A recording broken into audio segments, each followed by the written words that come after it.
Hello guys, कैसे हैं आप सभी। स्वागत है आप सभी का आपके अपने यूट्यूब चैनल एजुटेक वाला में। बिहार लोक सेवा आयोग पटना द्वारा औषध निरीक्षक के कुल पदों के लिए आवेदन मांगे गए हैं, जिसे आप www.bpsc.bih.nic.in पर देख सकते हैं। जिसमें पदों का विवरण निम्न प्रकार से दिया गया है। अनारक्षित पदों के लिए 27 पद, आर्थिक रूप से कमजोर के लिए 6, अनुसूचित जाति के लिए 8, जनजाति के लिए यहाँ पर पोस्ट नहीं दी गई है, अत्यंत पिछड़ा वर्ग के लिए 5, पिछड़ा वर्ग के लिए 7, अन्य पिछड़ा वर्ग की महिलाओं के लिए 2 पद। इस प्रकार से टोटल 55 पद और 35% क्षैतिज आरक्षण के फलस्वरूप महिलाओं के अनुमान्य पद जो है यहाँ पर दिए गए हैं। इस प्रकार से यहाँ महिलाओं के लिए 17 पद दिए गए हैं। वेतनमान की अगर हम बात करें, पे बैंड की बात करें, तो पे बैंड यहाँ 9300 से स्टार्ट होकर 34,008 तक जाएगा। जो ग्रेड पे 5400 लगेगा, जिसका जो ग्रेड पे रहेगा 5400 रहेगा। लेवल 9 की जॉब है। शैक्षणिक योग्यता की अगर हम बात करें, शैक्षणिक योग्यता जो अनुभव, दोनों चीज़ें यहाँ पर मांगी गई हैं। तो यहाँ पर दिया गया है कि भारत में स्थापित किसी विश्वविद्यालय से फार्मेसी या फार्मास्यूटिकल विज्ञान में स्नातक होना चाहिए, या क्लिनिकल फार्माकोलॉजी माइक्रोबायोलॉजी में विशेषज्ञता हासिल होनी चाहिए, या चिकित्सा विज्ञान में स्नातक की डिग्री होनी चाहिए। उसके बाद यहाँ पर दिया गया है कि आपके पास कम से कम 18 माह का एक्सपीरियंस होना चाहिए। यदि आप जो है कि विशेषज्ञता है फार्माकोलॉजी माइक्रोबायोलॉजी में विशेषज्ञता हासिल की बात है, तो यहाँ पर आपके पास कम से कम 3 साल का जो है कि एक्सपीरियंस होना चाहिए।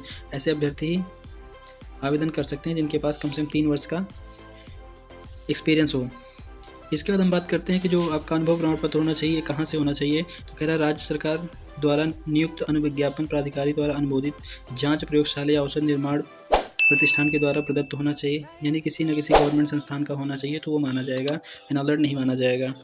उसके साथ साथ स्पष्टता की स्थिति में अंग्रेजी में वर्णित शैक्षणिक योग्यता ही मान्य होगी, यानी अगर आप हिंदी में पढ़ रहे हैं, कहीं पर कन्फ्यूजन है, तो जो इंग्लिश रिटन हुआ, नोटिफिकेशन जारी हुआ, उसको ही माना जाएगा। उसके बाद यहाँ पर दिखाया गया शैक्षणिक योग्यता से संबंधित प्रमाण पत्र ऑनलाइन आवेदन भरने की अंतिम तिथि। ऑनलाइन आवेदन भरने की जो अंतिम तिथि है 16/12/2022 है, जो कि 25/11/2022 से स्टार्ट हो रही है, जो कि 25/11/2022 से स्टार्ट हो रही है। उसके बाद अगर हम बात करें चयन प्रक्रिया के बारे में, यहाँ पर दिया गया है कि पहले रिटन एग्ज़ाम होगा, उसके बाद जो है कि इंटरव्यू होगा। लिखित परीक्षा में साक्षात्कार के आधार पर जो है कि चयन प्रक्रिया अप्लाई की जाएगी। और इसके बाद यहाँ पर साफ जाहिर किया गया है जितनी आपके पद हैं, पदों से 2.5 गुना 2.5 गुना अभ्यर्थियों को जो है कि फाइनल एग्ज़ाम के लिए बुलाया जाएगा। इसके बाद बात करें तो यहाँ पर दिया गया है कि जो लिखित एग्ज़ाम आपका रिटन होगा, कुल 4 प्रश्न पत्र होंगे, जिसमें जो है प्रत्येक प्रश्न पत्र 50 अंक का होगा और समय 2 घंटे की अवधि का होगा। पहला प्रश्न पत्र जो होगा, यहाँ पर प्रथम प्रश्न पत्र होगा इकाई फार्मास्यूटिकल के लिए 50 अंक का, प्रश्नों की संख्या 50, समय 2 घंटे का। इसी प्रकार फार्मास्यूटिकल विश्लेषण का होगा 50 अंक का, प्रश्नों की संख्या 50 और समय 2 घंटे का।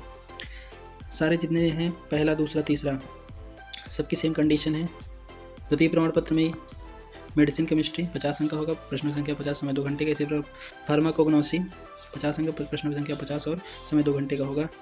इस प्रकार तृतीय प्रश्न पत्र और चतुर्थ प्रश्न पत्र होंगे। उसके बाद यहाँ पर दिया गया है कि जो साक्षात्कार का होगा आपका, वो इंटरव्यू जो रहेगा वो 50 अंकों का होगा, इंटरव्यू 50 अंकों का होगा। उसके बाद यहाँ पर आरक्षण की बात करी गई है, तो आरक्षण में बताया गया कि कॉन्स्टिट्यूशनल जो अमेंडमेंट जारी हुआ है, उसके अकॉर्डिंग ही आपको आरक्षण मिलेगा।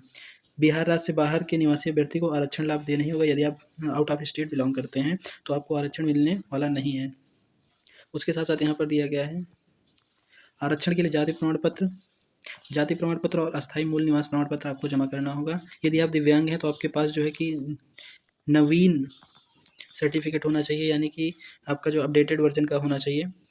इसके बाद अगर हम बात करें आवेदन शुल्क की, तो आवेदन शुल्क यहाँ पर दिया गया सामान्य अभ्यर्थियों के लिए 750 रुपये, केवल बिहार राज्य की अनुसूचित जाति अनुसूचित जनजाति के लिए 200 रुपये, तथा बिहार राज्य की अस्थायी महिला आरक्षित एवं अनारक्षित महिलाओं के लिए 200 रुपये, तथा दिव्यांग अभ्यर्थियों के लिए जो 40% या उससे अधिक हैं, जो 40% या उससे अधिक हैं, उनके लिए जो है कि 200 रुपये दिया गया है। अन्य सभी उम्मीदवारों के जो आउट ऑफ स्टेट हैं, उनके लिए 750 रुपये यहाँ पर दिया गया है। तो ऐसे अभ्यर्थी जो इच्छुक हैं, फॉर्म भरना चाहते हैं, वो जल्द से जल्द आवेदन कर दें। और जिनके पास जो है कि एक्सपीरियंस है, आवेदन करने की जो प्रारंभ करने की तिथि 25/11/2022 तथा आवेदन भरने की अंतिम तिथि 16/12/2022 है। यदि जानकारी पसंद आई हो तो वीडियो को लाइक शेयर सब्सक्राइब जरूर करें। थैंक यू, मिलते हैं अगले वीडियो में।